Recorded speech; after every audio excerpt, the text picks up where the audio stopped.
Bonsoir à toutes et à tous et bienvenue pour la Closing Bell. Je suis Yoav Nizar, ravi de vous retrouver pour un nouveau point de marché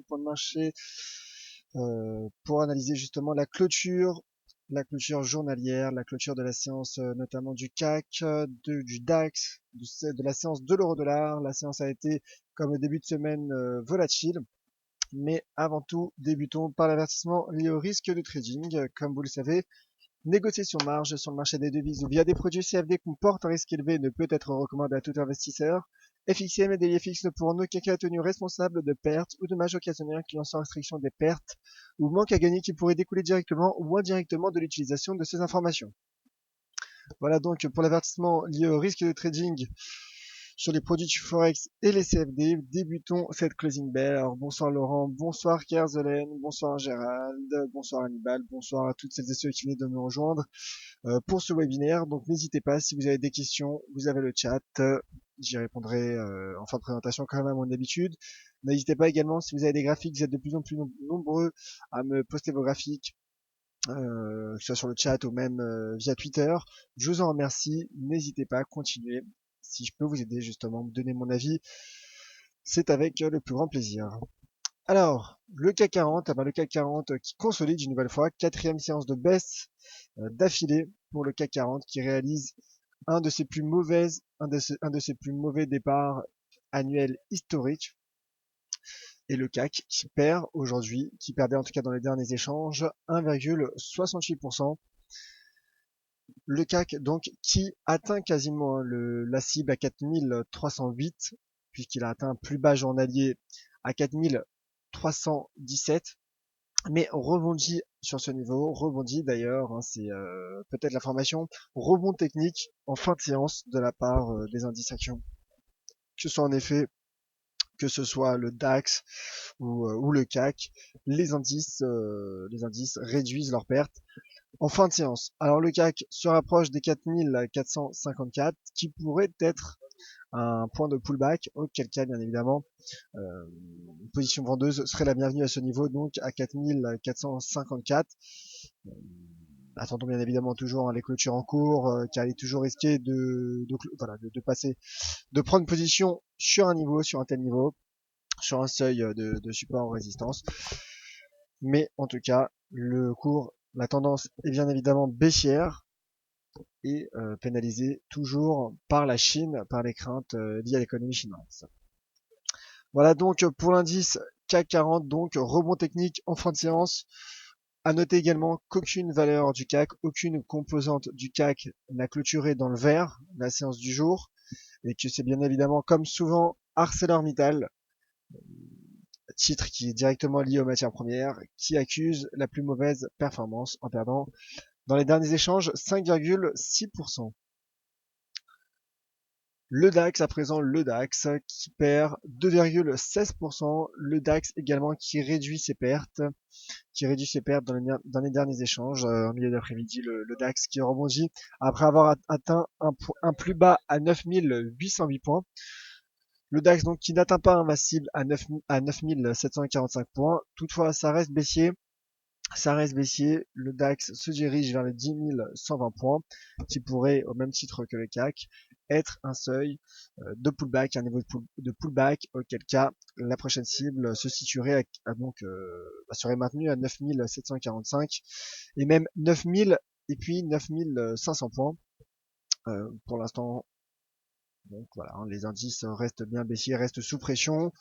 Ce matin, ouverture par un gap baissier sur l'indice allemand. Donc, rebond technique à surveiller pour les indices, rebond technique à surveiller. Ce qu'il faut également savoir, c'est que la Chine va suspendre ses arrêts de cotation, ses coupes-circuits, qui ont déjà agi à 2 reprises sur les 4 premières séances de l'année, qui selon plusieurs analystes pénalisent justement et encourage la baisse, entretient la baisse. Ce mouvement baissier, ce mouvement de panique et de crash. Donc c'est la raison pour laquelle la Chine et le régulateur boursier chinois va suspendre dès demain ces coupes-circuits, donc ces arrêts de cotation sur les bourses chinoises. L'euro-dollar à présent. L'euro-dollar qui est aussi aujourd'hui, le dollar hein, qui consolide après la publication des dernières minutes de la Réserve fédérale, les minutes donc qui sont le compte rendu de du dernier FOMC, la dernière réunion de politique monétaire, qui a vu la Réserve fédérale donc relever ses taux. Et donc la Fed déclare dans ces minutes qu'elle serait prudente sur ce rythme de resserrement, sur son resserrement monétaire, sur son rythme,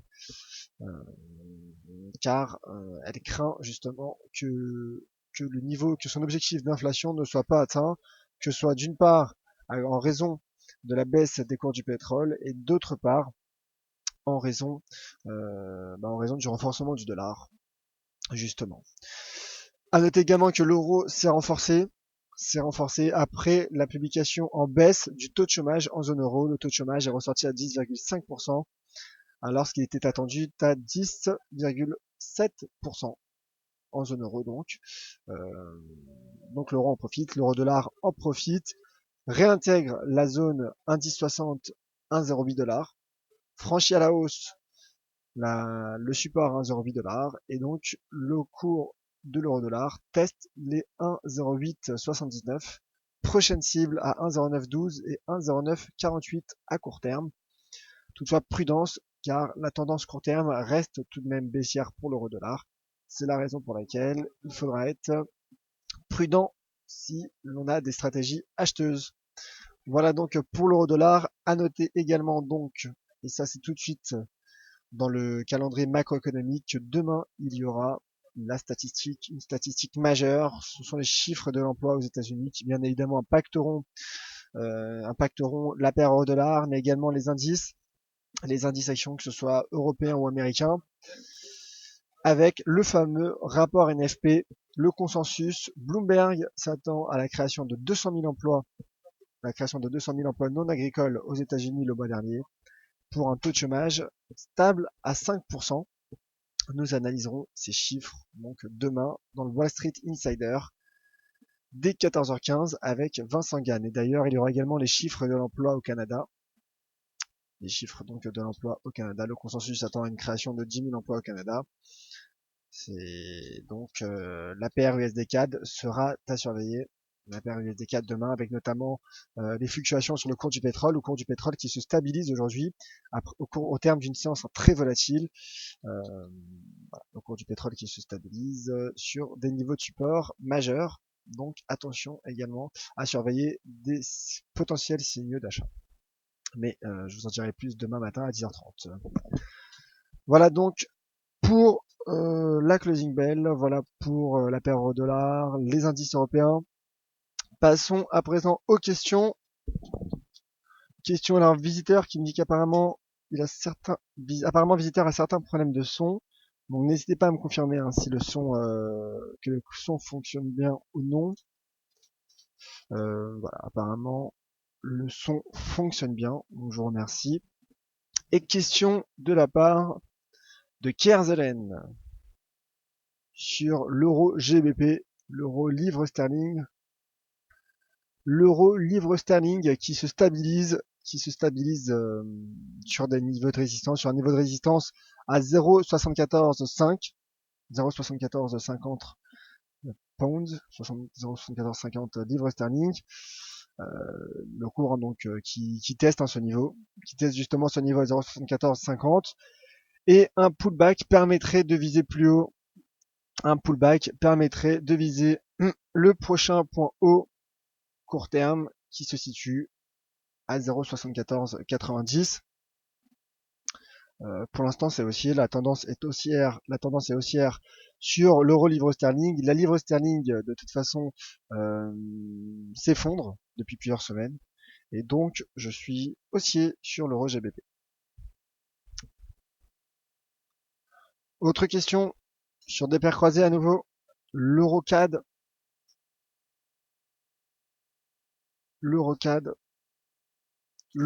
Et qui se stabilise, qui se maintient sous une résistance.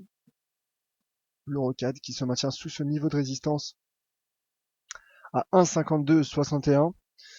Le dollar canadien qui est sous pression avec justement la baisse du pétrole et les craintes liées à la Chine. Et l'euro, comme je disais, qui a profité aujourd'hui de la baisse du taux de chômage. Et donc l'euro CAD qui est logiquement reparti à la hausse. Toutefois, comme on l'a vu sur les indices et sur la paire euro-dollar, des mouvements de retracement, des mouvements de correction apparaissent comme en témoigne cette mèche supérieure en daily. Donc pour l'instant, c'est stable. Pour l'instant, la paire EuroCAD est stable. Et voilà, c'est stable, ça retrace des niveaux. Donc le niveau à 1,5262 à surveiller. Et l'euro AUD, question également sur le chat de l'euro, sur l'euro AUD. L'euro AUD franchit une résistance. L'euro AUD franchit une résistance. Le dollar australien, au même titre que le dollar canadien, au même dollar néo-zélandais, ce sont les devises matières premières. Les devises matières premières qui sont qui débutent très mal l'année. L'euro également qui est fort. Et donc l'euro dollar australien qui franchit la résistance à 1,5343 et qui teste un nouveau seuil de résistance à 1,5510 pardon. Prochaine cible donc pour l'euro AUD, en tout cas ma prochaine cible se situe à 1,5558 dollars néo-zélandais. Voilà donc ma chère Kerzelen. Rebonsoir Greg.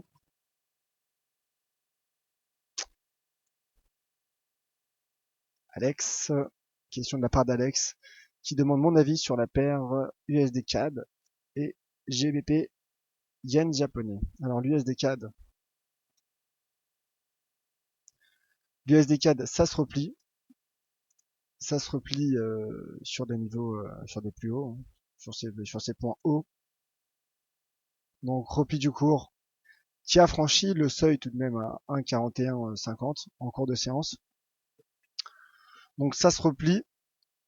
Prudence sur l'USD CAD au vu demain des chiffres de l'emploi américain et canadien. À surveiller cette bougie journalière en cours. Si cette clôture, si la bougie confirme de cette façon, nous aurions tout simplement un pendu, une étoile filante même, une étoile filante, shooting star, qui est une bougie de retournement sur un niveau de résistance, sur un plus haut, donc à surveiller. Cela pourrait permettre de viser les 1,3850 dollars canadiens. Donc prudence sur l'USD CAD. Demain, une séance volatile, très volatile est attendue. Et d'ailleurs l'USD CAD qui se replie également avec le rebond technique du cours du pétrole. GBP Yen, donc le GBP Yen, alors j'en avais parlé à 13h, le GBP Yen qui est bearish, complètement bearish. Pourquoi? Car la livre sterling, comme je l'expliquais, baisse, forte baisse, accuse une forte baisse à la livre sterling. C'est une baisse qui a été entamée hein, depuis un moment, depuis plusieurs mois, et notamment dans les dernières déclarations, avec les dernières déclarations de McCartney au mois de décembre et de la Banque d'Angleterre, qui indiquait qu'il était encore trop tôt pour parler de resserrement monétaire, de tapering, donc de la baisse des montants de rachat d'actifs de la Banque d'Angleterre, ou même d'un éventuel resserrement des taux, au vu du faible niveau d'inflation et d'une croissance économique faible également pour l'Angleterre. Le yen se renforce suite à ce mouvement, à ce climat d'aversion pour le risque provoqué par la Chine, puisque le yen est, je le rappelle, la principale valeur refuge. Donc pour l'instant, c'est baissier, mon cher Alex, pour le GBP JPY. Alors, d'autres questions sur le chat, n'hésitez pas. PIG qui a une question donc sur le DAX et qui indique que le DAX se replie vers les 9200, les 9925, pardon. Alors le DAX, en effet, le DAX, ça reste bien en retracement, rebond technique en cours. Et donc, Pige qui demande si le DAX se replie vers les 9925. Pour l'instant, le DAX, en effet, commence à mécher d'ailleurs. Hein. La bougie en cours en unité de temps 4 heures commence à mécher vers le haut. Donc, cela montre bien la faiblesse des indices, et notamment de l'indice allemand. Donc, pour l'instant, je maintiens ma cible à 9745, à surveiller tout de même un potentiel et éventuel pullback sur ce niveau à 10 120 points, qui est un niveau de pivot majeur.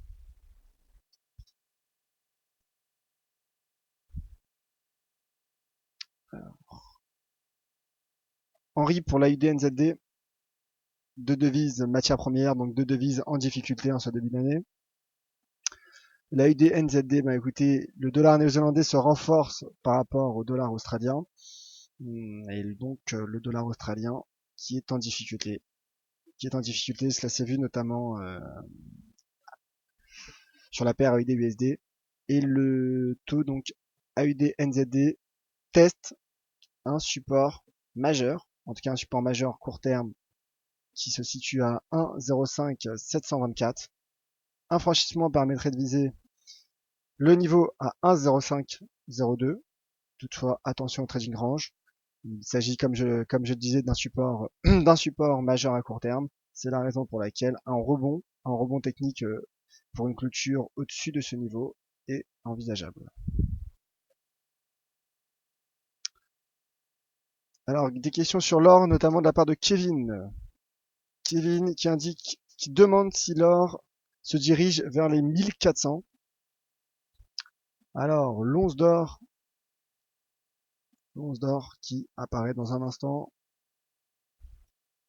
L'once d'or, en effet, atteint donc l'objectif court terme que je m'étais fixé ce matin, 1107 $. En effet, pour l'instant, l'once d'or, c'est bullish. L'once d'or ne ralentit pas. L'once d'or progresse. Malgré la hausse du dollar depuis le début d'année, l'once d'or est sous l'impact de la Chine et donc des craintes chinoises. Et l'once d'or fait parler son statut refuge, son aspect refuge. Alors, vers 1400, pour l'instant, cette cible est encore éloignée. À long terme, peut-être. À long terme, peut-être. En tout cas, le cours teste une zone majeure à 1107 et 1110. Et cela donne plus de sens au rapport NFP qui est attendu demain, car un bon rapport NFP pourrait mettre sous pression l'once d'or, malgré le fait que l'once d'or en ce début d'année n'est pas sous l'influence du dollar américain. Mais tout de même, cela pourrait mettre des pressions baissières sur l'once d'or à surveiller. La dynamique de fond et la dynamique long terme, comme vous le voyez sur ce graphique weekly, est tout de même baissière.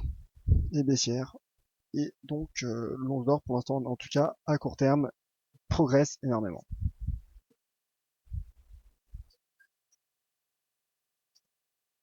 Alors,